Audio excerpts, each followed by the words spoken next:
We need the Jay Leno band to bring in the 90s Tonight Show.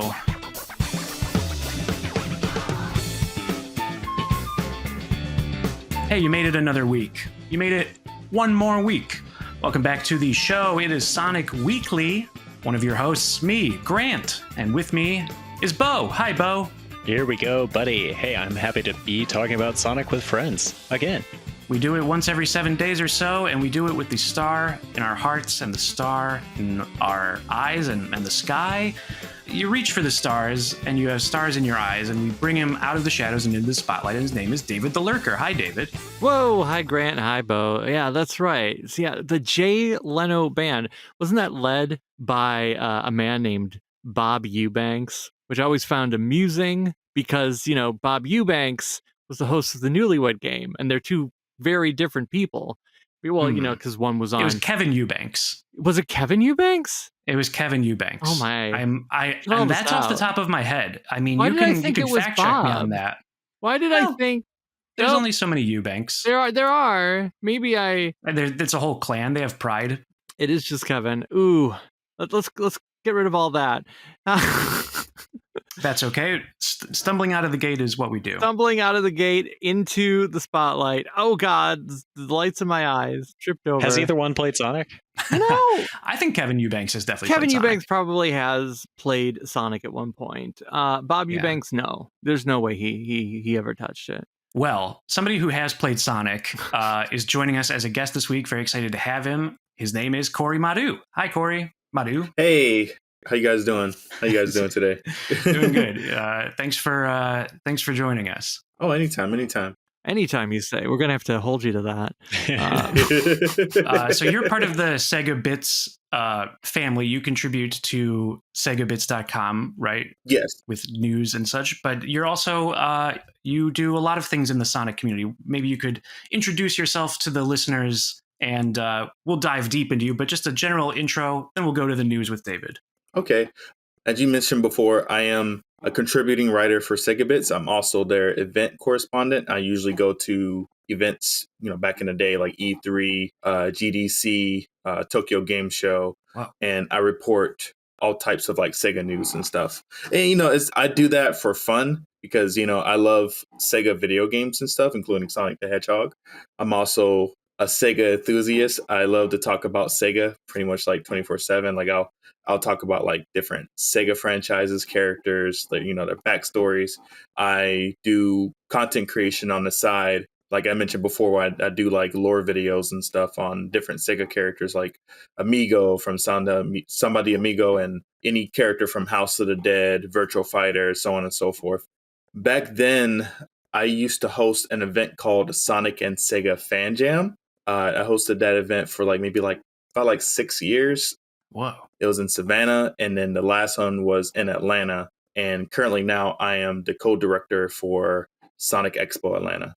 Incredible. Thank you for that. I've been to 0 of those events and conventions, so I'm like starstruck of like, wow, that's so cool and exciting. And then obviously organizing it, very impressive. And you're definitely among friends. We love talking about Sega and Sonic all the time. We do it each week. So David, let's check in with the Sonic news and start there. Oh, right. Okay, we're heading to the Sonic news desk, which is of course painted blue because there's no other color it could be. Red. What's been going on? Well, I guess the two biggest stories is like, hey, there's some Sonic stuff that was released. No games. Sorry, no games. You still gotta wait. You still gotta wait for Rumble, which is coming on May 8th. We'll talk about that one day. But the second issue of DC X Sonic was released, and the third episode of Chao Tales on the old YouTube, on the old socials. Yeah. Those are our two straight into the vein Sonic events that have been occurring. You're missing one. Oh, am I? Let me jump in with a new one, which is the Guinness World Record for the largest shadow. Has been set in not the largest mall, second largest mall. Wow. There's a projection of a shadow certified by the Guinness World Record people to be the biggest of the shadows. And so I guess Sega and marketing team pulled this stunt off like a little late for the movie, a little late for Sonic X Shadow Generations, but hey, I'm glad they got it done. Nice. Hey, just in time for the physical release, I believe, of Sonic Prime or Sonic the Movie 3, or both. Wait, which one? Well, I know 3's been available for streaming. I honestly don't remember if it's on physical yet, but yes, physical. There was also an announcement that Sonic Prime, the complete series, is ending up on Blu-ray June 24th, which I think because they had done separate volumes. I don't remember season if they finished season 2, but I don't know that there's a standalone 3. Right, I feel like they have to rebuy. That's how they get you. They do get you. Oh yeah, for sure. How rude. Who's releasing this? Is there even anything on it special? Like, are there special features? Do we get to see what's his face sit down and talk? This well, Chao no Tales frills release. Oh, okay, yeah. Chao Tales was episode 3.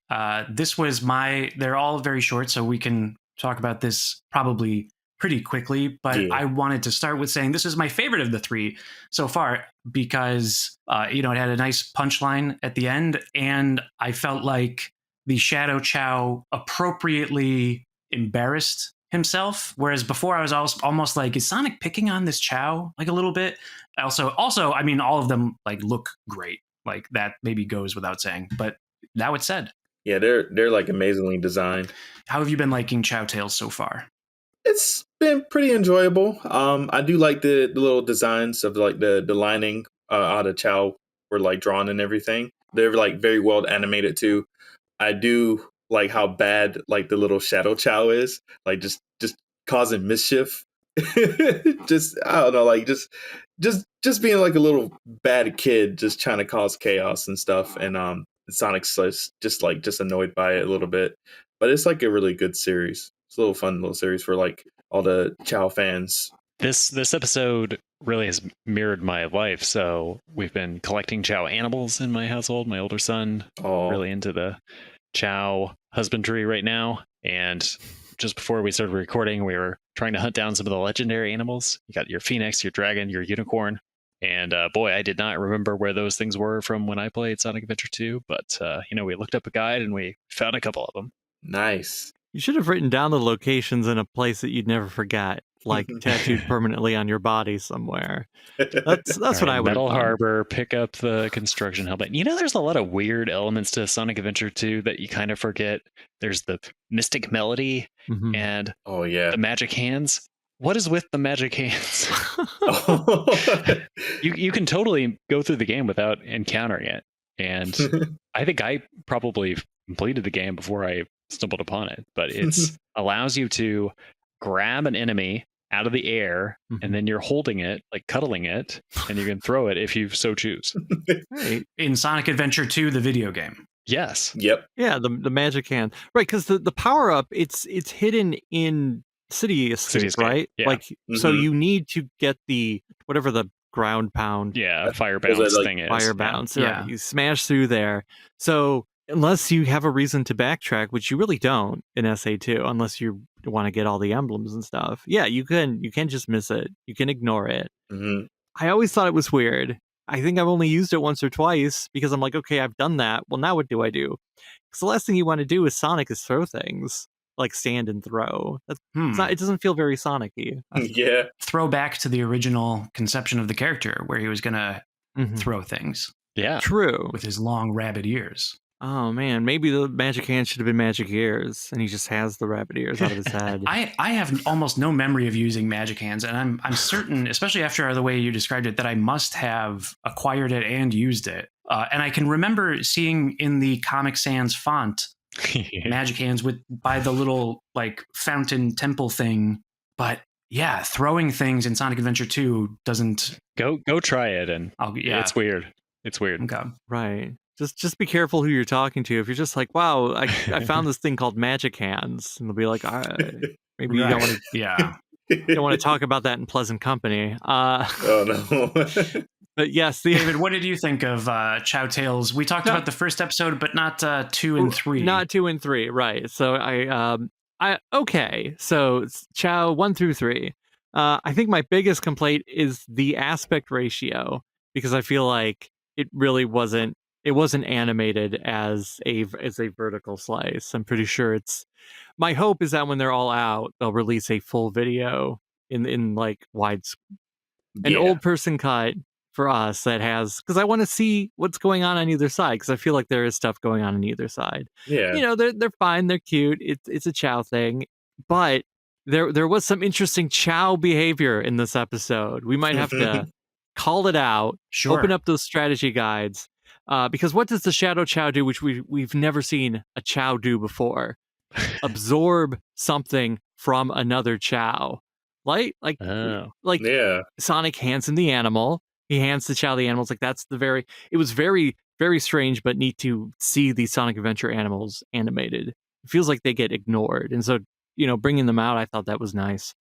But then also, what does Shadow Chao get? He gets the eyebrows from the penguin. And what's not there? There's no penguin. Oh. Oh. The missing penguin. Clearly, it's a 0 out of 10, right? No, I wanted to see a penguin. So I thought, I mean, he looks cool. I think it's funny that he falls over, because I feel like if I did that, I would also fall over if I just started absorbing things. Do we know how many total episodes there will be for Chao Tales? What's it, like 5? 5 is what I remember. Okay, yeah. That seems right. Yeah, I think they did announce 5, and that's why everyone went, whoa, that's a lot of Chao. But since they're all just a minute, it's like, it's about what we expect. A manageable amount of Chao. It is right. But Sonic is a transmedia superstar. He's not just in video games, not just in social media content, also in comic books, as you mentioned. Uh-huh. I think the three of us, but not Bo, have read the comic. So should we talk about this with spoilers? Bo, do you mind? Go ahead. You could spoil everything about DC for me, and I would still not understand. Like, I'm not super clear on which superheroes are DC and Marvel. I'm sure if I dedicated myself to it, I could. Okay. I can get the big ones. Yeah. Okay. So Superman is from DC. Yeah, and then Spider-Man is from Marvel. Sure. Okay. Yeah. Okay. This is elementary. Right. Squirrel Girl. I'm a little okay. You don't on that one. Not sure. And so if I said Starfire.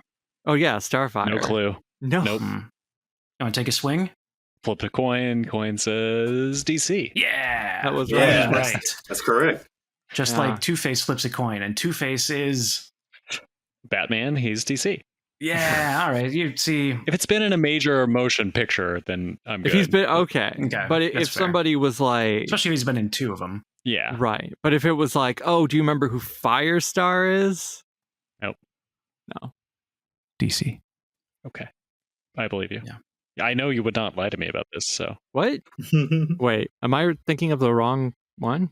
Firestorm is what you said, right? Or did you say something? No, I said Firestar. Oh, Firestar. Yes, Firestorm is DC, but Firestar, do you remember? From Marvel, right? Yes, Firestar is Marvel. Can't see why I'm confused. Yes. Right. See, yeah, obviously Starfire is DC and Firestar is Marvel. There's nothing to right. And Captain Marvel is DC and Captain Marvel is Marvel. That's right. And then so Wonder Woman is from DC, of course, major motion picture. And then Wonder Man is from Marvel.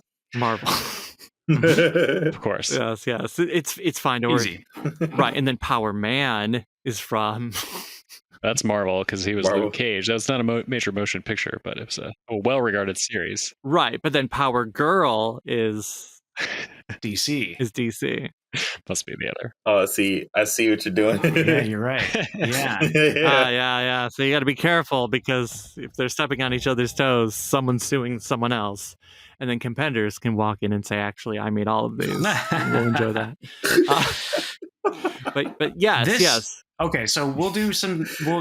This is spoilers then. Whoa, skip to 26:33 to avoid spoilers. A lot happened in this issue. Oh, yeah. David, would you like to try giving a recap or should I? Let me see. I guess I read it like 5 minutes ago. So maybe I can. Let's see if I processed it. Flash and Sonic see Darkseid. Oh yes, the ruler of Apocalypse, and he's there. He's holding a Chaos Emerald, a gem containing the absolute power. Whoa! So they decide they're like, we can't let this happen. They run. What does Darkseid do? He uses his Omega beams. Whoa! But luckily, Flash and Sonic, because they're fast enough, are able to kind of duck, and the Omega beams hit each other, and it's Fine. They're not dead yet. Whoa, what does that mean? Then they kind of run around. All the characters are running around. They're looking for the other Chaos Emeralds, but Darkseid, he's like, hey, I need the other emeralds, but I've got one. I'm going to shove it in here. I'm going to see what it does in my Ragnarok. And it's going to let me do a lot of crazy things. This feels good. There's some great character moments. Flash and Sonic love making fun of each other. And then Batman's like, cut that out. Please cut that out because, things are happening. They do a fight. They do a lot of fights. The Sonic characters get warped to the DC universe just before everyone else dies. Whoops. That's about it, right?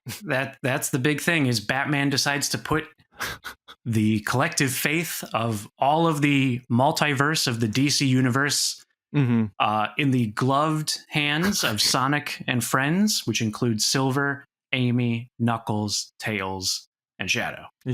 Right. And I guess this may be where the narrative, which by the way, I think in general, like Ian Flynn's writing, but I think he's been doing a really nice job in a short amount of time, limited page space, a lot of characters, really efficiently defining each character. I mean, yes, using some catchphrases, but that's fine. I mean, that's part of the character's DNA and that's fine to use. Although I will say that the opening panel of issue 2 has Darkseid quoting Shadow, which threw me a little bit for a loop, right? Because he's saying, I forget what the line is, but it's a quote from Shadow. It's Shadow's first line in Sonic Adventure 2, one of his first lines. The jewel that contains ultimate power? Yeah. Right. It all starts with this jewel containing the ultimate all starts power. with this. It all starts with this, which I guess, it's a little cheeky, but parallel thought. Right. Darkseid also refers to Shadow as the ultimate life form. Like he acknowledges that's what he calls himself. And I'm like, I don't know when Darkseid would have known that. When would he have heard that? Yeah. I don't know. The use of catchphrases, the use of catchphrases and sort of like iconic moments and beats where, like, if it was in Sonic Frontiers 2, I feel like everyone would complain. But when you are telling a story using a ton of characters, you have to have the two meet. You have to use those things. It helps because there are DC people reading this who have no idea what a Sonic is, I'm sure, but they need to read it because Darkseid's on the cover and they just have to. Right. And then there's Sonic fans who probably think, oh, well, that's the Flash. There is just the one, right? And then you have to sit down and be like, no, there's actually like 30 of them. And we don't know yet. And we're still not sure which Flash this is. That's right. It feels like Wally. It does feel like Wally. I want to say it's Wally, but there's no confirmation that it's Wally as far as I know, unless Ian has said somewhere. Right. Like I said when we talked about issue 1, this Flash doesn't feel like Barry because he's not boring enough to be Barry. He's got a personality and a little bit of a rival, like a friendly rivalry with Sonic, which feels right. Is he our Barry? Is he our Barry no. Segabits Barry? He might be. He might be Segabits Barry. Right. Yeah. Barry the Nomad. He's in Japan right now. Oh, what's he doing over there? I think he's been talking about going to Japan for a while, just checking some stuff out. I think the recent thing he posted was going to the Star Wars VR game demo. Actually, this reminds me that we already have in the books for Barry to come on the show and give us a recap of his Japan report, which will be coming up in a future episode, a few episodes from now. So please look forward to that. That's right. And then, wait, is Star Wars... Oh, right, because Star Wars Celebration. That's why he's in Japan. It's happening right now. I was like, wait, he's not just in Japan to be in Japan. There's something going on. It's Star Wars, which is not here. But, oh God, do you think Sonic would ever cross over with Star Wars? A Death Egg and a Death Star. Yeah, like they're aimed at each other. Oh God. I mean, Star Wars hasn't really done crossovers. Yeah. I mean, there were like tongue-in-cheek ones in the 70s, and the fact that like Luke Skywalker, the character, shows up in Sesame Street, but yes.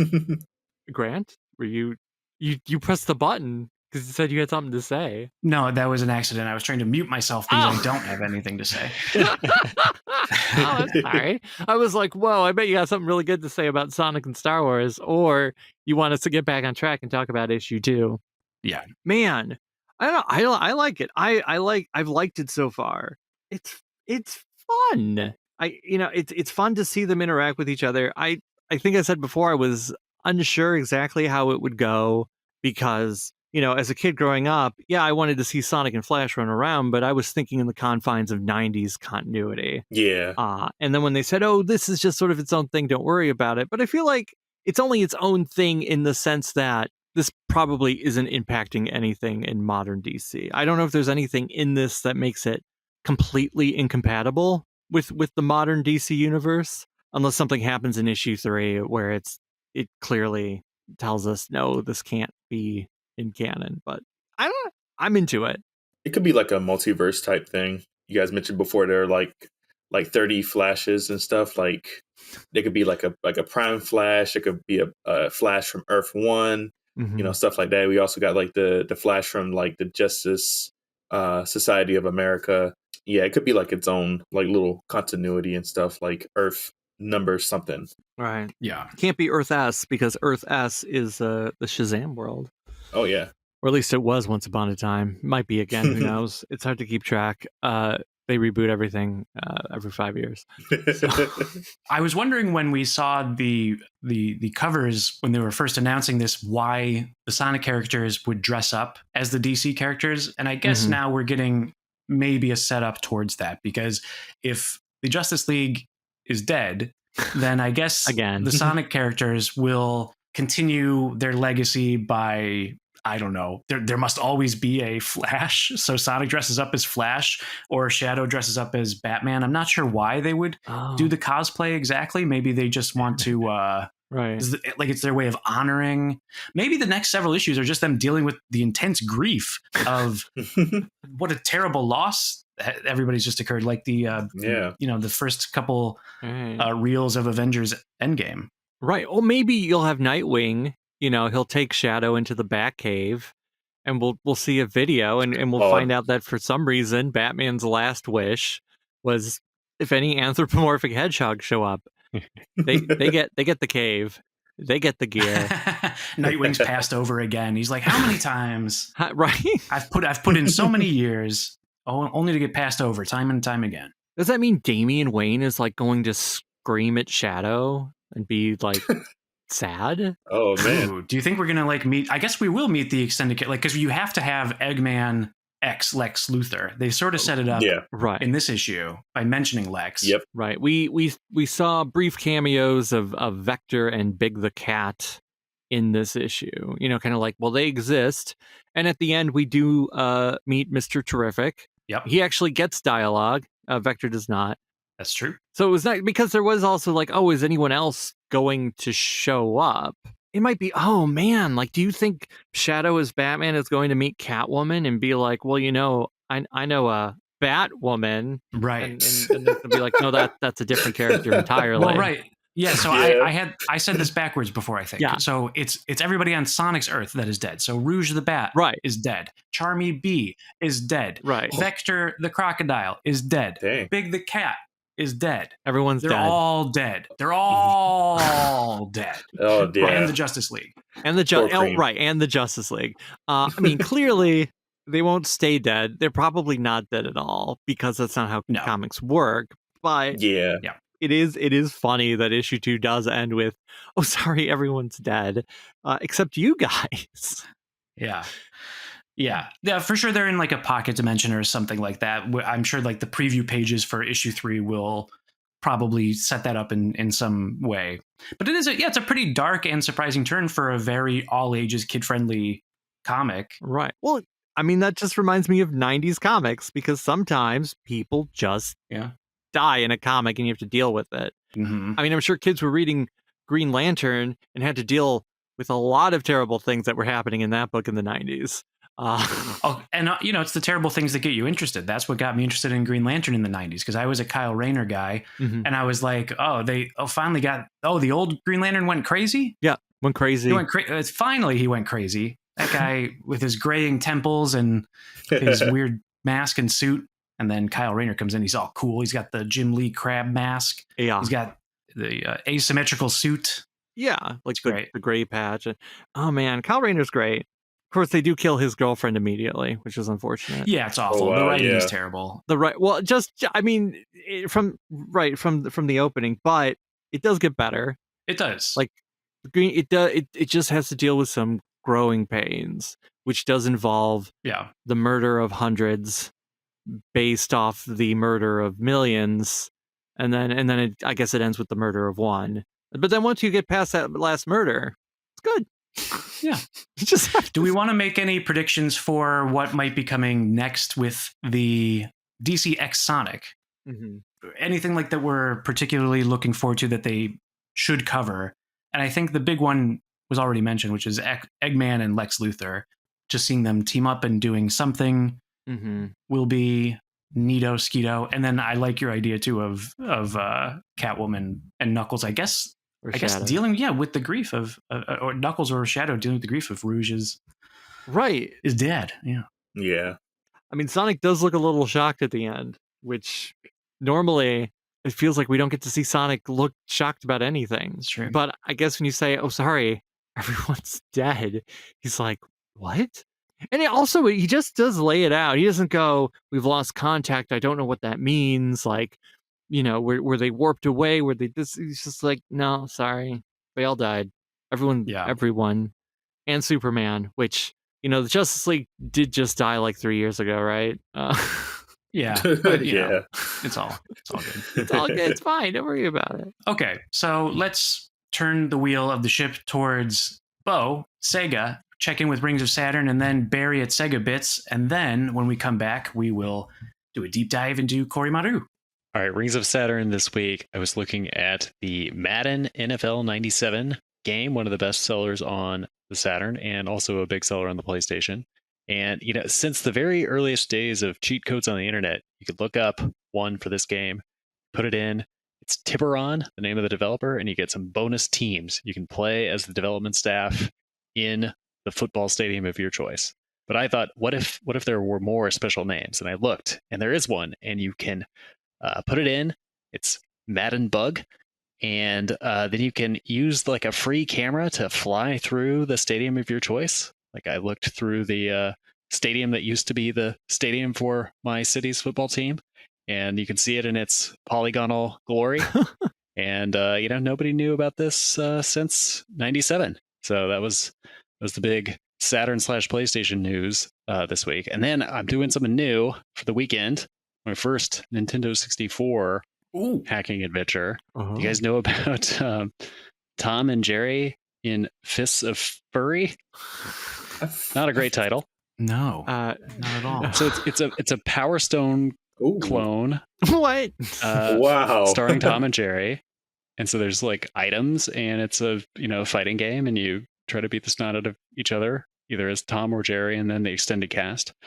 But if you don't want to play through it all to unlock all the characters, I got you covered. Right. Coming up this weekend.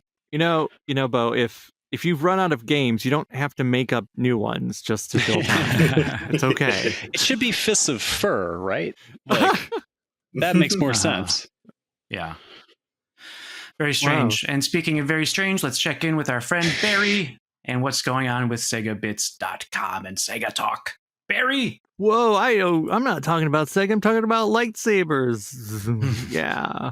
Hey Sonic Weekly listeners, Barry from SegaBits here to tell you about a podcast that you might enjoy. On the latest Sega Talk podcast, George and I look back on the best, worst, and weirdest accessories for the Game Gear, Saturn, and Dreamcast in part 2 of our Sega Accessories Retrospective. Watch or listen at youtube.com/SegaBits or search SegaBits on your podcatcher of choice.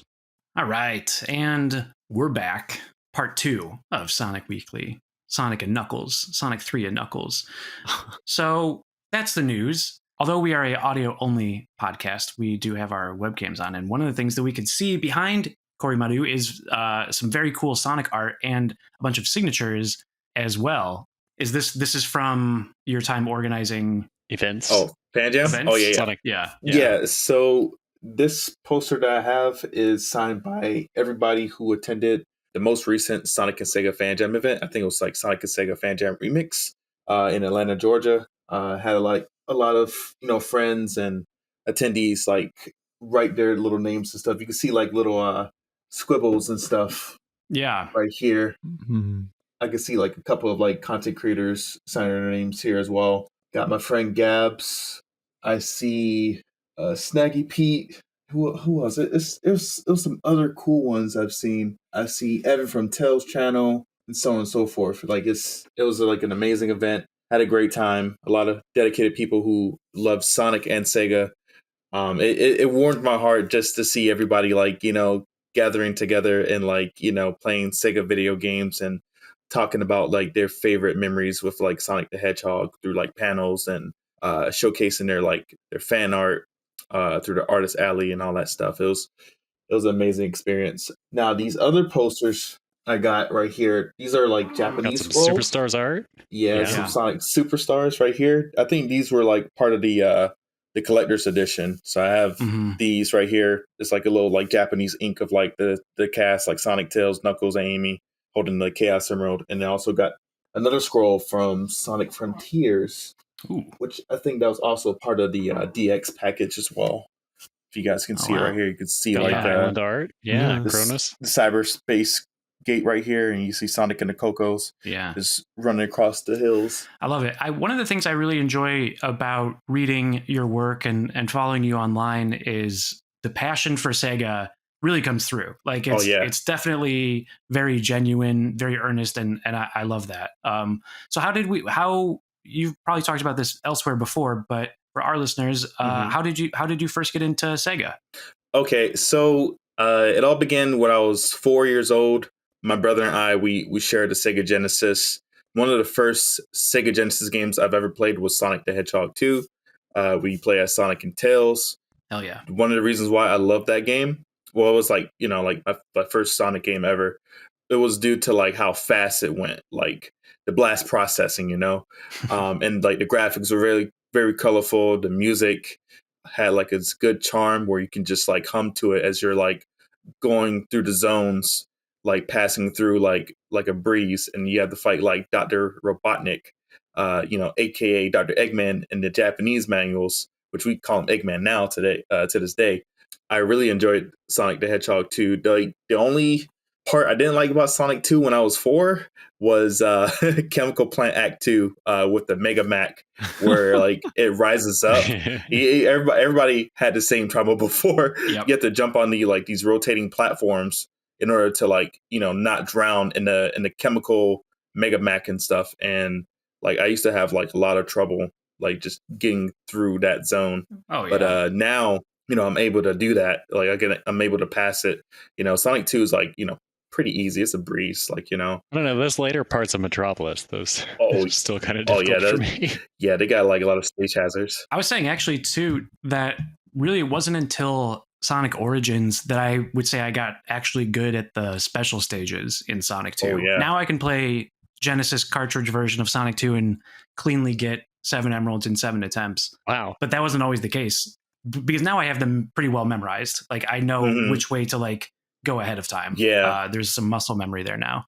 But before I found it like impossible, and anytime Tails would get hit, that would just ruin my run. And then I'd be like, yeah, screw it. I'm not even need Supersonic. Or if I wanted Supersonic, then you'd put in the code for Yuji Naka's birthday. Then you have you just get the Chaos Emeralds and enjoy it that way. Call it a day after that. Yeah. 1965, 9/17. Sonic the Hedgehog. Yes. Nice. Now, Sonic 3 and Knuckles, well, Sonic the Hedgehog 3 and Sonic and Knuckles with the lock-on technology. That's the best Sonic game on the Sega Genesis. It was a lot more easier than Sonic 2. There was like a lot more exploration since you're like on Angel Island. And I like the way when you locked on with Sonic and Knuckles, you have the ability to play as Knuckles and also unlocked even more like zones. What was it like, David? Was it like 12 zones or 13? Well, there's you got 6 from Sonic 3. With Doomsday Zone, it's 14. It's 14, yeah. If my math is correct, if I can remember, yeah. And speaking of math, thank you for also acknowledging that Sonic 3 and Sonic and Knuckles also exist in addition to Sonic 3 and Knuckles, the combined super game.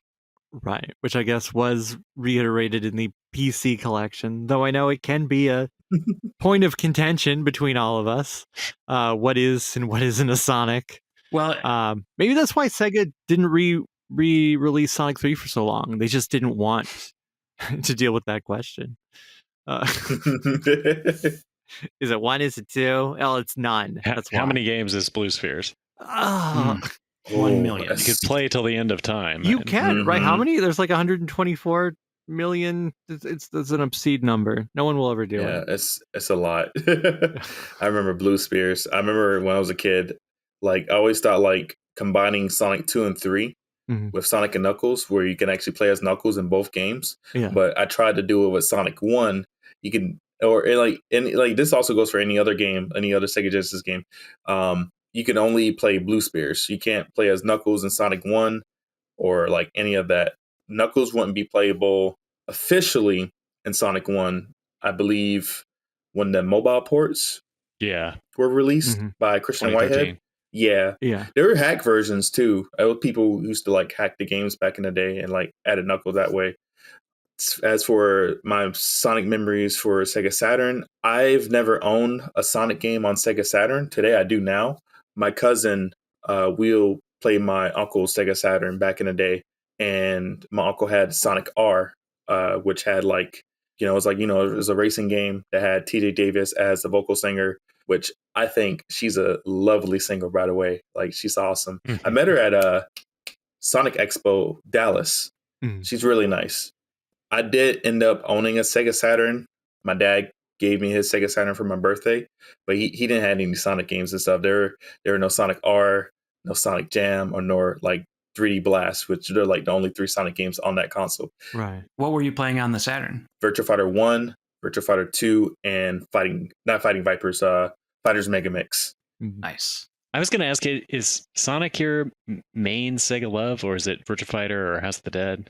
Oh, I got a lot of favorite Sega franchises. I would say Sonic is my number one. Sonic is like my passion. Like, Sonic has gotten me into other Sega brands back in the day. Like, Golden Axe, Streets of Rage, Shinobi. Because I used to go over to my cousin's house, and like before we go to like any trip, like, before we go to Disney World or we go to Universal Studios, we'll like pop in like Sonic or a couple of like other Sega games and stuff. Like, it was mostly like, I think Sonic Shuffle and Streets of Rage 2. We'll play like multiplayer games together like that. See, I first encountered you online when you were getting ready to do a Burning Rangers video. And this was right around the time I was getting back into Burning Rangers. And we exchanged some messages on that.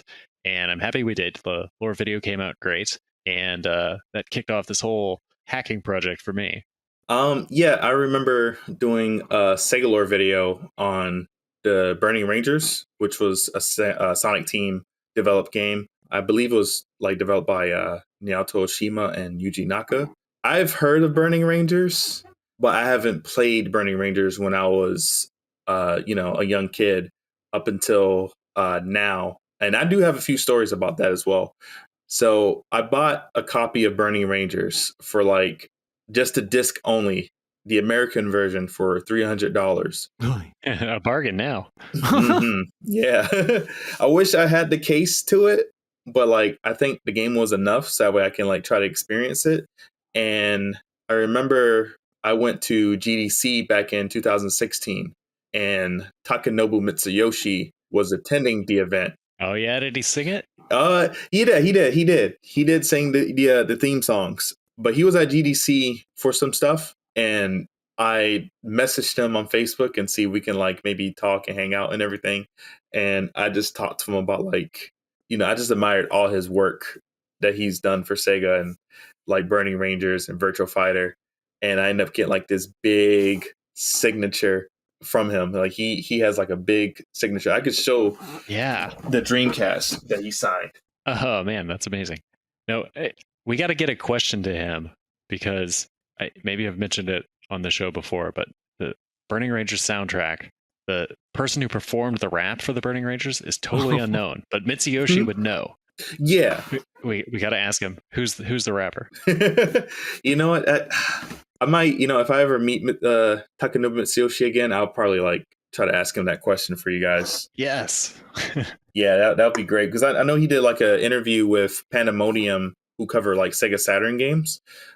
which was a really awesome video. If you guys haven't checked it out, be sure to check it out on his YouTube channel. His stuff is great. Yeah, it was amazing. Like he sent out his like demo disc and everything, and like showed off like what he used to do back in the day, like how he got into Sega and stuff.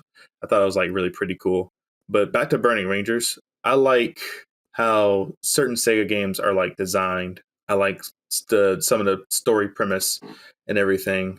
Like Sho from like one of the main characters from Burning Rangers, like he wanted to be a Burning Ranger because he was rescued as a young kid by like another ranger. Previous generation, yeah. Yeah, he wanted to like, be like him.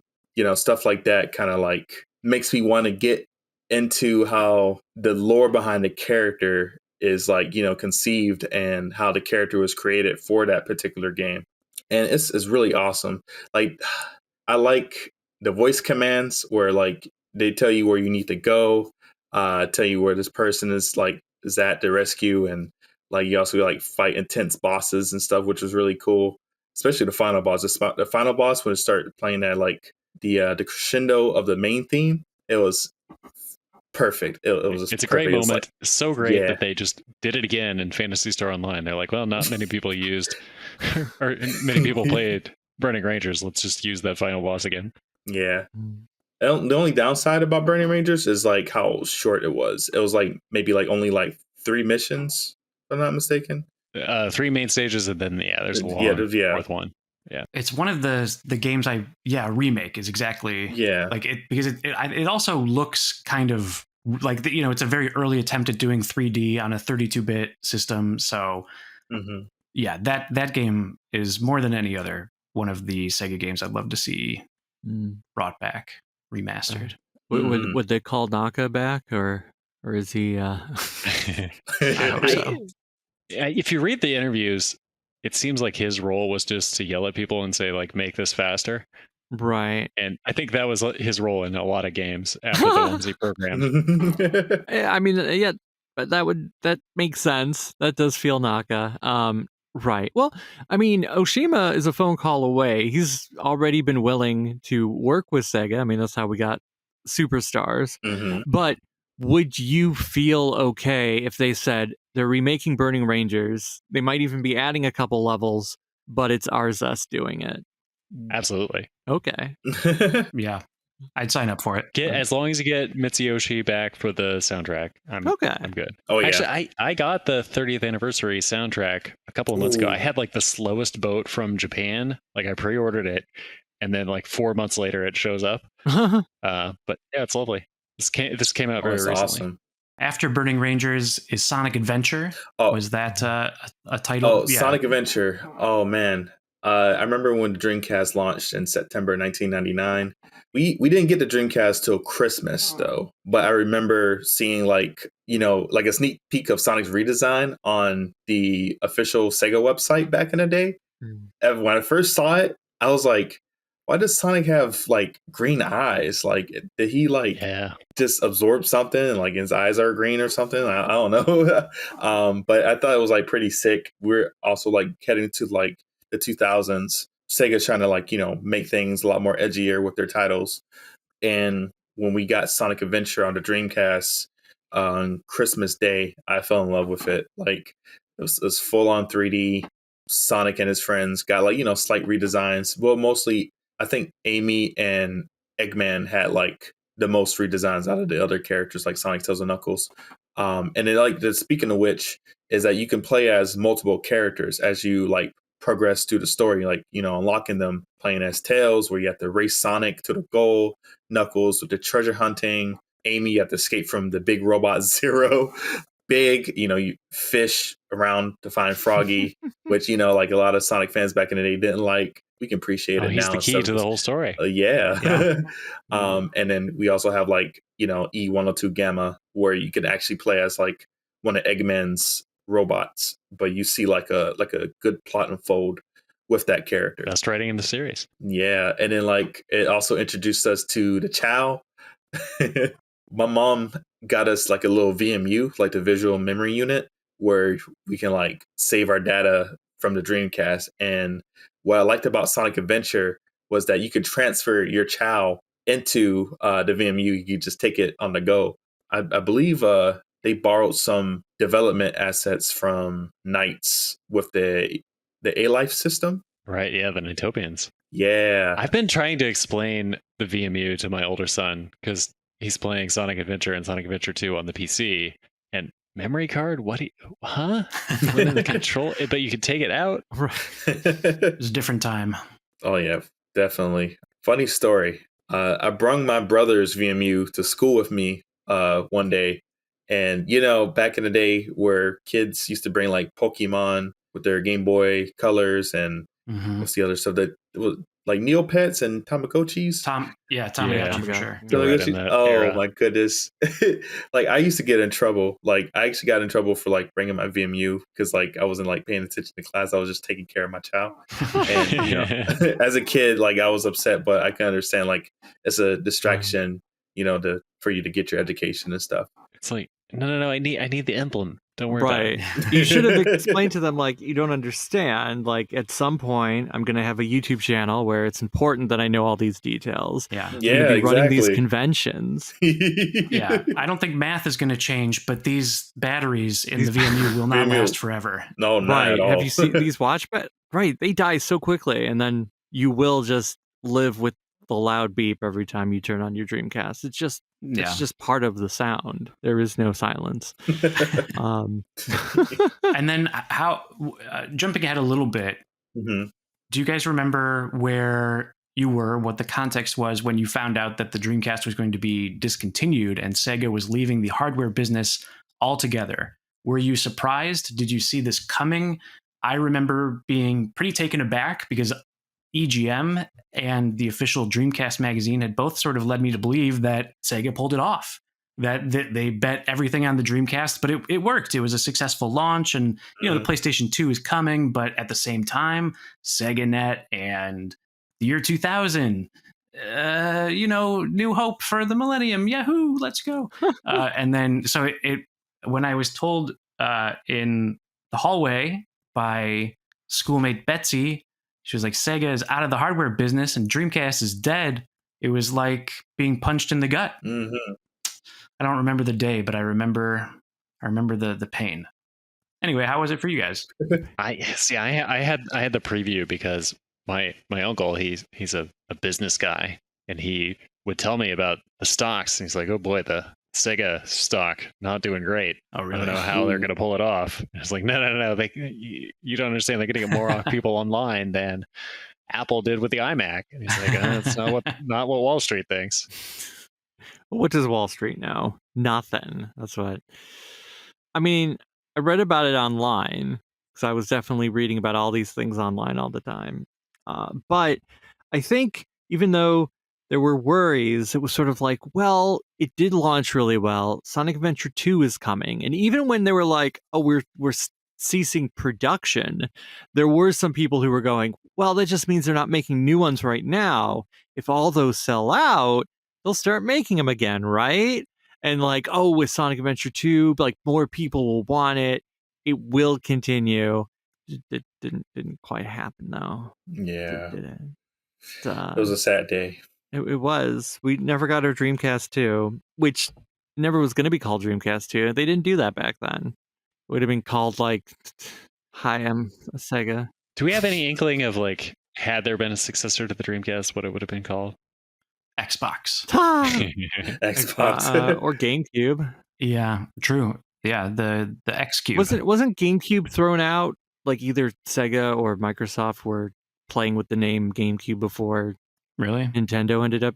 I feel like I read that somewhere. Isn't there an alternate history where Bernie Stoller negotiated the rights for the chip that was used for the N64? I hazily remember this of like, oh, they almost had that hardware. And Japan said no. Oh yeah, that would have been Tom Kalinske, but yeah. Oh, that would have been Kalinske. That would have been. When did Stoller start? That would have been 97, right? Then? Yeah, right. Or an alternate universe where Sega and Sony actually did work together after the Nintendo partnership fell through. Dumped by Nintendo. Yeah, and they were like, let's just do this, because then there wouldn't be a PlayStation. It would just be a Sega station, and that's where we'd be. Sega station. Yeah. And yes, it was the graphics chips, the Because Sega was like, no, we make our own. We don't need. That's what Sega Japan said. They said, we make our own. We don't need it. Mm-hmm. And then they sent Silicon Graphics over to Nintendo, and it was like, oh, look at how nice that is. Look at how nice that Ultra 64 looks like. And but after Sega left the console wars, I guess, which way did you go? For me, I like kind of skipped the rest of the generation until Wii, and then I had a Nintendo and NES before the Sega Genesis, so Nintendo wasn't like a hated concept to me. But did you take a break from gaming after, or how did you continue to follow Sega? So when the Dreamcast was discontinued, I've remembered Sega mentioning that they were going multi-platform with their brands. I still follow Sonic. Sonic Adventure 2 Battle was announced for the Nintendo GameCube, and I've ended up getting that as my first Nintendo GameCube game, as well as Super Smash Bros. Melee. And you guys remember the rumor where if you like go through like Cruel Melee, you can unlock Sonic and Tails as playable characters, even though it like ended up being like a hoax. Yeah. Which I was like, dang, it would have been good to have them on Melee.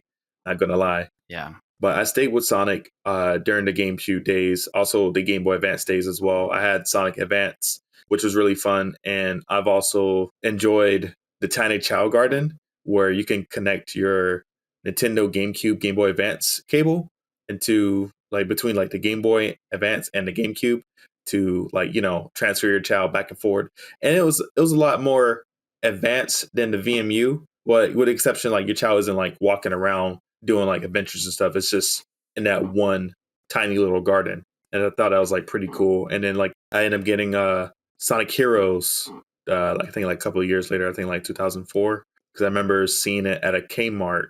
Well, it was being advertised as a part of like Mario Kart Double Dash. Mm-hmm. It was a part of a like a demo disc. So I played the demo, and then I ended up getting Sonic Heroes.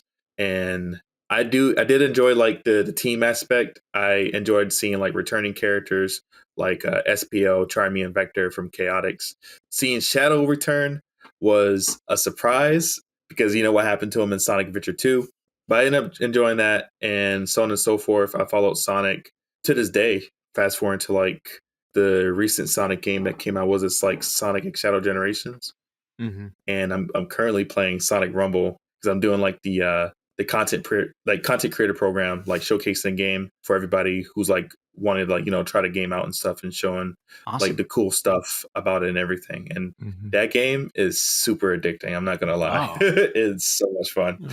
Yeah, that's exciting to hear, because when they revealed that it was going to be on PC, then definitely my interest went up a lot. Oh yeah. What was there ever a point where your faith in Sonic and or Sega wavered? Because I know we've had people on here who are like, oh, I played up to the Dreamcast and Sonic Heroes made me leave, but then like Mania brought me back or something. What was there ever a point where you went, maybe this isn't for me anymore, and then rediscovered it, or have you been part of the Sega faithful like the entire time? I want to say I've been a part of the Sega faithful the entire time. Okay. I know Sega had some ups and downs with some of their titles, especially with Sonic. There's some bad ones, but as a kid, like I didn't like really pay attention to like how bad the game was. I always thought like the presentation was cool. Sonic Mania, awesome. Forces, it's all right. It has some good points to it. Like I would say like the frame rate was really good.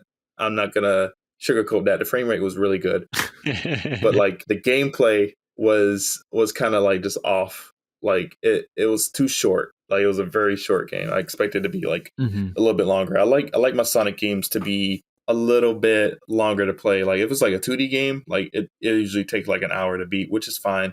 But if it's like a 3D game, I expected a little bit more. And Frontiers kind of brung that back to the limelight. I remember when Sonic Frontiers was getting a lot of flack when IGN did like the first look, and like everything was just lifeless. Like it was like, I mean, the backgrounds and the environment is pretty looking and stuff, but like it was like it felt like it was nothing else to do. But when they started showing off more stuff going on, and we actually like played the game for the first time, like fighting the Titans and everything, oh, magical. Yeah. And the music in that game was phenomenal, because like you had new singers like Kellen Quinn, which I know, like, Crush 40, they're good and stuff, but it's also good to see and hear like new blood, like, contributing to like newer Sonic games and stuff, to bringing more people to like get into it. Mm-hmm. And then the Sonic movie, the first Sonic movie also happened. Remember that first redesign? Yeah. It was horrible. I was like, come on, you can't do Sonic like this. And I'm glad they delayed the film for Tyson Hesse to like come in and redesign the movie Sonic to like, what we know today. Yeah. And I've been enjoying those as well. But yeah, I've been like, faithful to Sega and stuff. That when the Sega logo comes on the screen for the Sonic movie, and showing the screens of various different games and some startup screens for Saturn and Dreamcast and Sega CD as well, and it's got the Sega Echo sound. Chills. Oh yeah, seeing that in the theater was pretty exciting. Mm-hmm. It was so magical. Yeah. But I like David said, like my personal faith had wavered in Sega a bit, but you've held strong even in the dark years. Like coming to it now, or coming back to it, I find that there's a lot to appreciate. Well, some things to appreciate in these sort of like dark years where people are like, oh, the Wii games and 06 and so forth, but there's a lot to like there. And obviously now Unleashed recompiled, people are like, Unleashed got bad reviews back then. Ask a Sonic fan now for their top favorite Sonic games, and depending on the age of the person, Sonic Unleashed is maybe going to be a top 5 choice for a lot of people. And it's not impossible to see why, because it's big budget, it expands the world, it like does a lot of fun things. It feels like Sonic Adventure 3 or 4, depending on your count. But yeah, Sonic Frontiers, man, what a game! What a game! I feel like I kept the faith on Sonic Frontiers, because even when the IGN preview looks pretty bad, I was always kind of betting big on just open world Sonic as alone being good enough, kind of almost no matter how bad it might be. Just the ability to run around in an open space is how the Genesis games felt, and how Sonic Adventure definitely felt with the adventure fields. Mm-hmm. Yeah, I just like running around and getting rings. If I can run around and get rings, it's going to be a good time. Yeah, I think so. There were no rings. That wouldn't make any sense. You need the rings. Give me the rings. You need some rings. We've talked a lot about Sonic. I feel like I should throw out a Sega question maybe just at the end, because you are probably the Sega super fan. Like, I don't know if there's anyone who is more like excited about like all of Sega, because you have Sonic super fans. You might have some various franchises. You do have people who are like, oh yeah, Phantasy Star is where I begin and end as a person or something. But yeah, like, because there are so many, and we know, like you said, the ones you enjoy, Streets of Rage, Virtua Fighter, like the ones that drew you in. Since Sega a bit ago announced like, oh, we're bringing back a whole bunch of franchises. The new Shinobi game, yes, Crazy Taxi. Well, I guess one, like, what's the one that you're looking forward to the most? And two, what is the franchise that you want Sega to bring back that so far they haven't announced or said they're doing anything with? Okay. I'm happy for all of them to come back. Shinobi is definitely making a comeback, for sure. It's like around the corner, August 29th, don't forget. Yeah. But I guess, like, fast forward to now, like the most hyped Sega game that I'm currently waiting on is the new Virtua Fighter project. Yeah. The new Virtua Fighter project, when they announced it at the Game Awards last year, and I was just minding my business streaming, seeing like what the special like world premiere was going to be like. I was just like, okay, what's going to pop up? And then next thing you know, I hear Akira's grunts like as he's attacking his opponent. And at first, I thought it was like a Resident Evil trailer. And I heard that. I was like, yo, that's Akira's voice. I was like, yo, what's going on? We get a new Virtua Fighter. Like, I was hype. I was hype. I was happy. My spirits went up. It was amazing. Like, I'm excited for the new game. And then they had like a Virtua Fighter Direct afterwards. And I was just smiling like throughout the whole presentation. So Virtua Fighter, the new Virtua Fighter project is definitely something I'm looking forward to. What was the other question you mentioned? Yeah, I remember. What Sega franchise I would like to see come back? I want to say most of my favorite games kind of came back, like the new Sakura Wars. Mm-hmm. You know, we also got like, you know, Shinobi and all that stuff and everything. But I think there's one game. It's an arcade shooter, not House of the Dead, because we get those every once in a while. It's Virtual Cop. I would love to see Virtual Cop come back. Another AM2 classic. There's even a Virtual Cop game on arcades that never came to consoles. They got one sitting right there. Yeah, like we never gotten like Virtual Cop 3 ever in the well, in the arcades, yes, but like not on like Xbox or anything. I think it was planned to be on Xbox because the arcade board, the Sega Chiro, ran the same specs as the original Xbox. But yeah, it should have been an easy port. Yeah, like I would have enjoyed it. I would love to see Rage, Smarty, and Janet Marshall. Mm-hmm. Back in 2003, I interviewed the character designer for Virtual Cop, Akihito Hiroyoshi. He was really awesome. He actually was nice enough to take the time to be interviewed, and he showed me like a bunch of concept art. Some I couldn't show from like my interview on segabits.com and also my YouTube channel, Kori-Maru Gaming.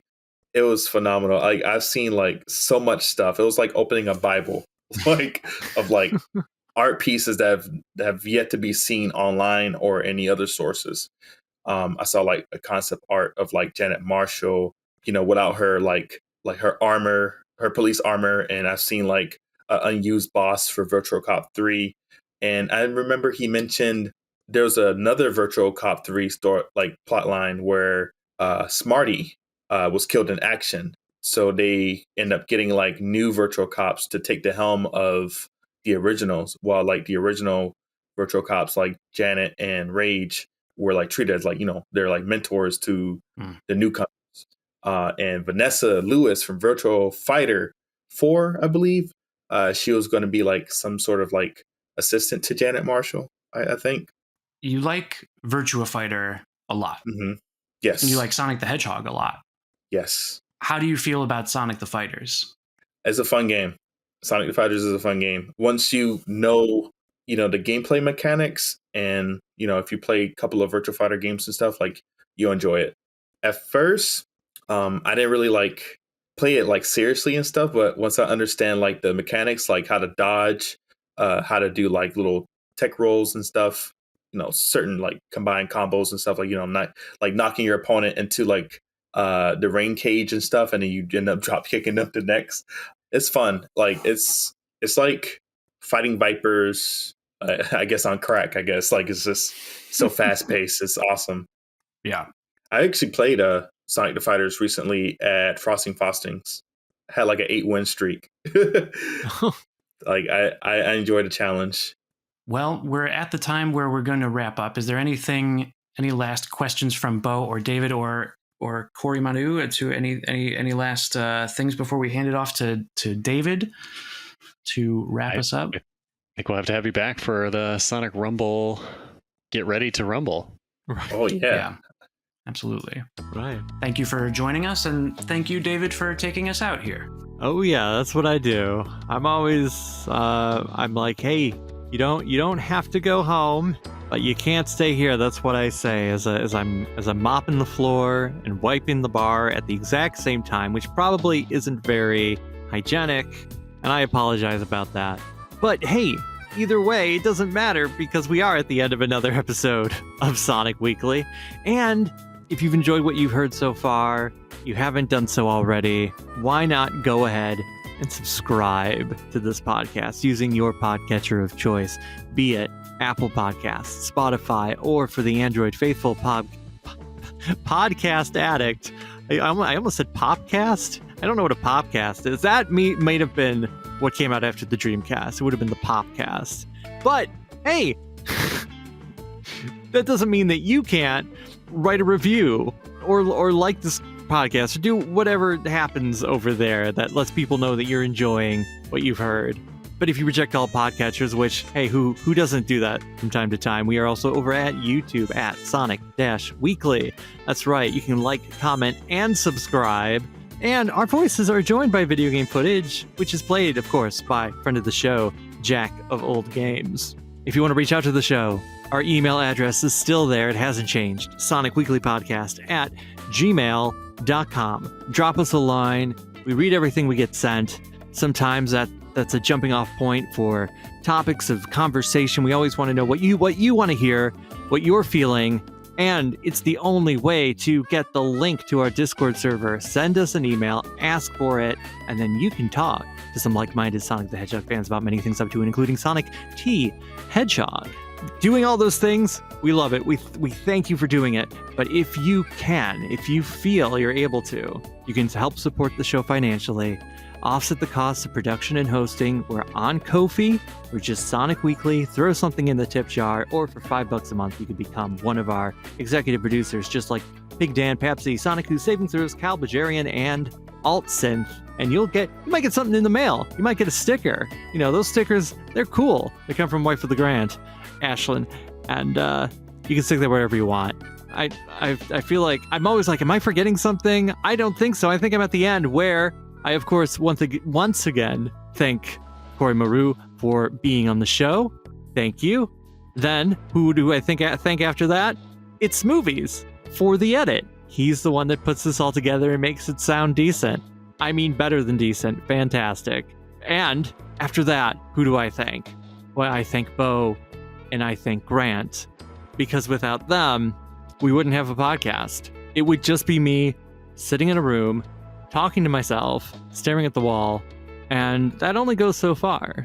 I'm gonna give mine to Smoovies this week. Thanks. Yeah. Thanks. Thank you. Thanks, everybody. Bye. Bye-bye.